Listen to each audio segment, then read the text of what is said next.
Ortega method. Hello guys, so sa video naman na ito, papakita ko kung paano mag-solve ng 2x2 gamit yung Ortega method. Sample solve tayo.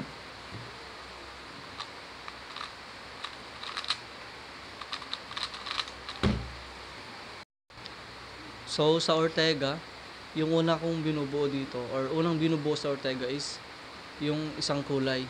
Kahit anong kulay pwede naman yun. Basta ma-solve mo siya. So sample tayo dito. Sa white na lang.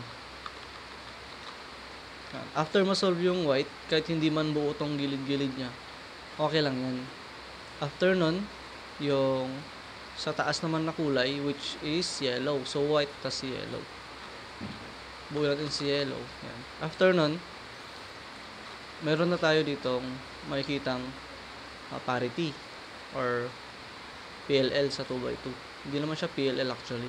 Apat ito eh. Meron itong dalawang buo na to. Merong isa na linya. Meron yung dalawa sila. Ganun. Pero ito, yung pattern na ganyan. So yun lang guys. Comment lang kayo kung gusto nyo ituro ko yung about sa Ortega method.